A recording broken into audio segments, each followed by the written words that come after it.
A great tool for efficiently shortening the rope in the Alpine is to make round coils on our body. These are also often referred to as Kiwi coils. By shortening the rope, we can move more efficiently, have better communication, and less chance of causing an accident. To tie a Kiwi coil, we want to start with our figure 8 follow through, nice and neat. Our rope has been flaked neatly on the ground, and it's going to be easier for me to do this efficiently. I like to put my hood up. It makes it easier to wrap the coils around my body. And then I'm going to start by pulling the rope straight up so it's vertical on my torso. Where I put my hand matters here. If I put it too low, I'm going to make coils that are long and want to fall off of me throughout the day. If I put it too high, I'll have tight coils that hunch me over and are really uncomfortable. So I find if I put my thumb right about belly button level, right about the level of my knot, somewhere in this zone, this works out well for me.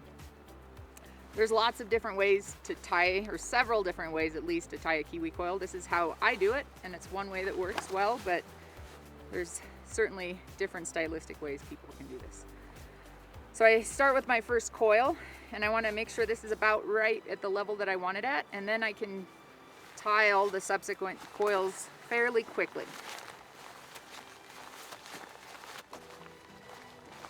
Once I have the number of coils that I want, I can open my hood a little and put my right arm through the coils, and I'll give these a little twist. So this way this keeps this line nice and taut still. And now the rope that I was coiling with, I take a bite, pass this through my belay loop, reach under all of the coils, including the vertical one, and pull this bite back through. I'm going to finish this off. There's a couple different ways I can finish it. One is with a barrel knot or an overhand. I tend to use a barrel knot here.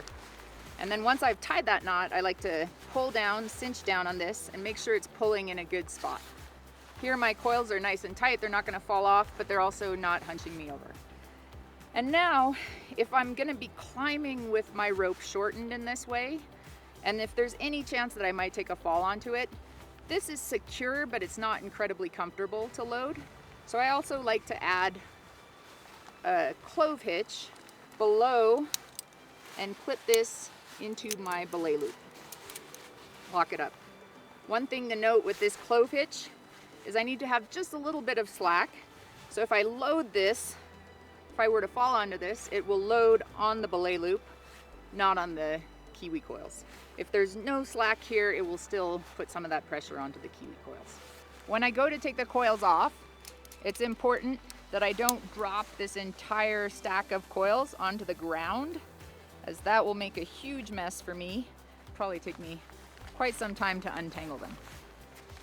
I like to take my arm, if I'm going to drop all of the coils, I'll take them off of my head entirely,